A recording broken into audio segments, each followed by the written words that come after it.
Nah, guys, kembali lagi di channel Aprisitorus, di mana channel ini akan memberikan diri kamu suatu informasi baik dari pekerjaan, asmara, keuangan, serta kehidupan diri kamu secara general. Sebelum saya memberikan suatu informasi dari berbagai aspek yang barusan saya katakan tadi, saya juga mengingatkan kepada teman-teman, informasi yang saya berikan terhadap diri kamu bukan suatu acuan untuk kamu ambil dan untuk kamu terima.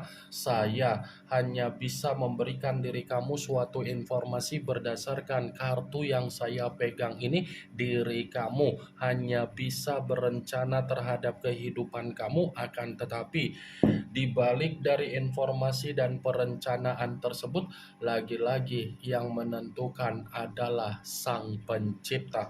Sebelum saya mengambil satu persatu kartu yang saya pegang ini secara acak, saya juga mengingatkan kepada teman-teman apabila ketemu dengan channel saya agar menekan tombol subscribe-nya dan menyalakan loncengnya supaya next video saya lebih semangat untuk memberikan suatu informasi baik terhadap kondisi energi kamu, manusia yang selama ini kamu prioritaskan, serta pihak ketiga dia. Oke, Wageng, kali ini saya ingin mengarah terhadap pihak ketiga. Hanya sekedar ingin mengarah dan ingin mengetahui bagaimana situasi pembawaan dari energi pihak ketiga. Apa yang ingin disampaikan oleh kartu yang saya pegang ini? Apakah ada gambaran yang bersifat positif atau memang justru kebalikannya? Kita langsung saja.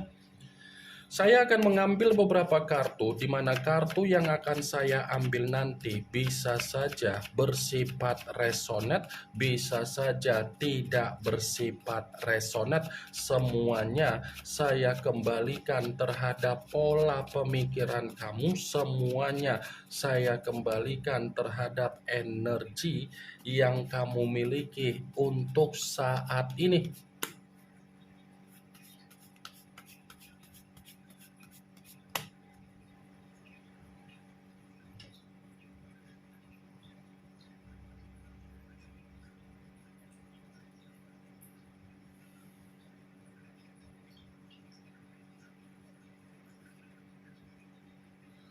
Muncul kartu ini. Sekali lagi saya mengatakan muncul kartu yang saya pegang ini, di mana kemunculan kartu yang saya pegang ini seperti memberikan suatu isyarat atau gambaran, tetapi gambaran yang ingin saya sampaikan terhadap diri kamu sepertinya kondisi komitmen dari mereka berdua ini sudah bersifat membusuk.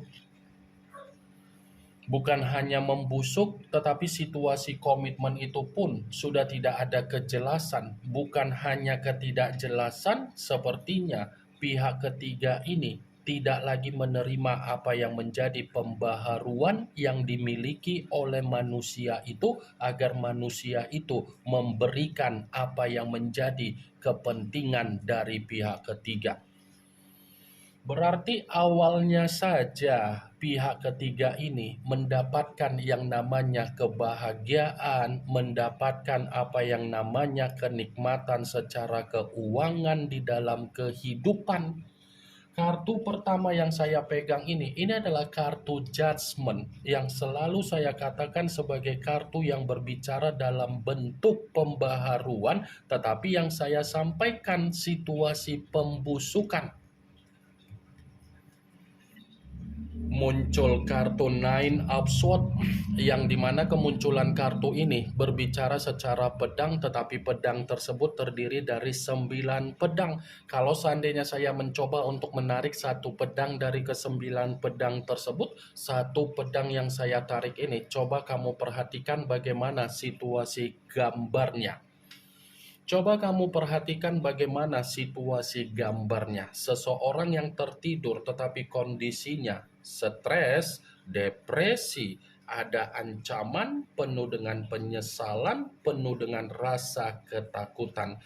Apa yang barusan saya katakan tadi, itulah yang sedang dialami oleh pihak ketiga ataupun manusia yang meninggalkan diri kamu di dalam komitmen tersebut.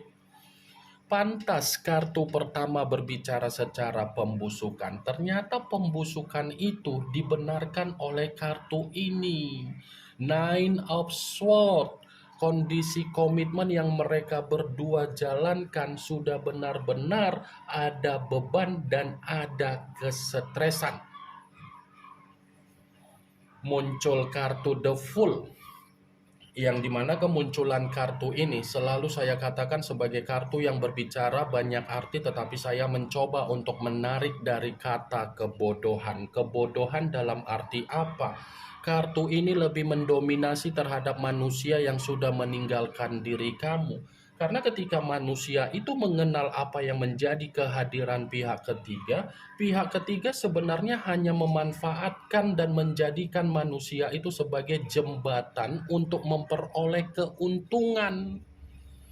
Kehadiran pihak ketiga hanya memanfaatkan, hanya untuk memeras, hanya untuk meliciki, hanya untuk mencari keuntungan. Tetapi ya lagi-lagi kan, kita pun tidak bisa menyalahkan kehadiran pihak ketiga, karena di satu sisi manusia yang meninggalkan diri kamu, dia bergerak bukan berdasarkan dari intuisi. Pergerakan dia untuk mengenal pihak ketiga berdasarkan dari keegoisan dia, kesombongan dia. Tetapi apa yang menjadi kesombongan dan keegoisan dia malah menjatuhkan manusia itu, malah membuat diri dia merasa menyesal. Muncul kartu Queen of Pentacles, yang dimana kemunculan kartu ini berbicara secara koin, tetapi ratu yang memegang satu koin. Kalau seandainya saya mencoba untuk menarik dari kata koin yang saya tarik ini, bisa saja kondisi komitmen dari mereka berdua ini sedang tidak ada yang namanya keadaan bersifat sejahtera. Bisa saja pihak ketiga tidak lagi mencoba untuk memperlakukan manusia itu secara kebahagiaan, karena pihak ketiga sadar manusia yang meninggalkan diri kamu ini bersifat kesusahan secara keuangan, kesusahan secara kebutuhan. Kalaupun saya katakan kenapa pihak ketiga bisa hadir di dalam kehidupan manusia itu, karena inilah yang menjadi tujuan dari pihak ketiga. Hanya menjadikan manusia itu sebagai ATM berjalan, sebagai donatur, dan pihak ketiga numpang hidup di dalam kehidupan manusia itu sampai manusia itu kan rela meninggalkan diri kamu. Sampai manusia itu pun mengesampingkan apa yang menjadi ketulusan kamu, sampai manusia itu pun berpikiran menilai diri kamu secara negatif. Muncul kartu The Star, yang dimana kemunculan kartu ini mengarah terhadap unsur udara berlambangkan 3 zodiak Aquarius, Gemini, dan Libra. Kalau seandainya saya mencoba untuk mengesampingkan ketiga zodiak yang barusan saya katakan tadi, saya akan mengatakan terhadap diri kamu, ternyata komitmen yang mereka berdua jalankan tidak lagi sesuai dengan keinginan atau harapan terhadap pihak ketiga. Tidak berjalan sesuai dengan harapan dari kedua belah pihak. Karena begitu saya memegang kartu The Star, seakan-akan komitmen yang mereka lakukan ini sudah mengarah terhadap komitmen yang bersifat kesialan. Muncul kartu The Hierophant, yang dimana kemunculan kartu ini selalu saya katakan sebagai kartu yang berbicara secara pendeta, tetapi pendeta laki-laki. Kalau seandainya saya mencoba untuk menarik dari kata pendeta, saya rasa manusia yang meninggalkan diri kamu sudah terjebak secara cover penampilan yang diberikan oleh pihak ketiga. Kartu ini lebih mendominasi terhadap manusia yang meninggalkan diri kamu, yang dimana mengatakan manusia itu sudah terjebak dengan permainan dari pihak ketiga. Tetapi mau tidak mau ya harus dia rasakan karena memang itu kan awal di mana dia yang memulai ini the harapan. Kasihan ya Wak Geng ya.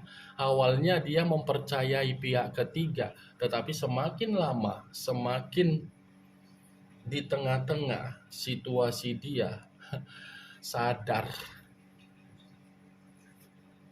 muncul kartu The Universe yang dimana kemunculan kartu ini berbicara secara pergerakan semesta. Kalau seandainya saya mencoba untuk menarik dari kata semesta, apa yang barusan saya katakan mulai dari kartu pertama, kartu kedua, kartu ketiga, kartu keempat, kartu kelima, kartu keenam, itu adalah tamparan yang diberikan oleh semesta terhadap mereka berdua. Bukan hanya sekedar tamparan, tetapi akan ada juga tindakan dari semesta yang akan membuktikan terhadap diri kamu salah satu dari kedua belah pihak akan menerima apa yang menjadi permainan dari semesta yang bersifat negatif, yang bersifat tersiksa. Muncul kartu King of Swords yang dimana kemunculan kartu ini berbicara secara pedang tetapi raja yang memegang satu pedang. Kalau seandainya saya mencoba untuk menarik dari kata pedang, pedang yang saya tarik ini bisa saja kan kedua belah pihak sudah saling mengintimidasi. Kalaupun kartu ini saya katakan terhadap pihak ketiga, kehadiran pihak ketiga di dalam kehidupan manusia itu ini bertujuan untuk mengintimidasi. Karena ketika manusia itu mengenal kehadiran pihak ketiga, sudah terlalu banyak yang ditinggalkan manusia itu. Kamu, ruang lingkup circle-nya, orang lain. Seakan-akan apa yang dia kenal dari pihak ketiga membuat berbagai orang sudah malas untuk mempercayai manusia itu. Muncul kartu Queen of Wands yang dimana kemunculan kartu ini berbicara secara tongkat tetapi ratu yang memegang satu tongkat. Kalau seandainya saya mencoba untuk menarik dari kata tongkat, tongkat yang saya katakan ini, tongkat yang saya tarik ini seperti cukup jelas mengatakan komitmen yang masih mereka pertahankan, yang dipertahankan dalam situasi keterpaksaan.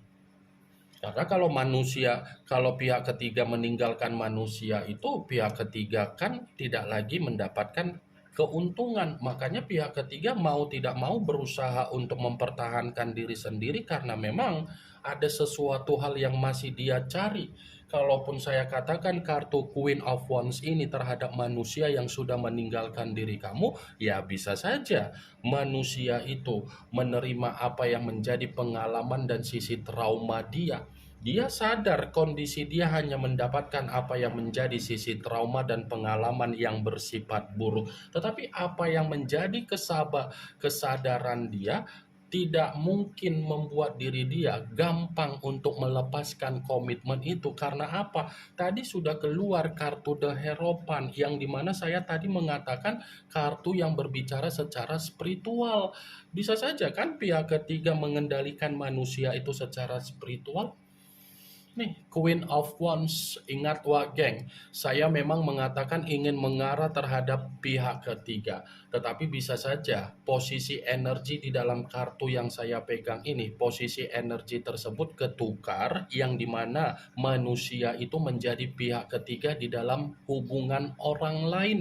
Kemunculan kartu Queen of Wands yang terdiri dari kata tongkat sebagai kartu terakhir yang ingin saya katakan terhadap diri kamu, sebagai kartu kesimpulan yang ingin saya sampaikan terhadap diri kamu. Yang positif ambil, yang negatif buang. Sekian dulu informasinya. Salam kartu tarot, salam zodiak.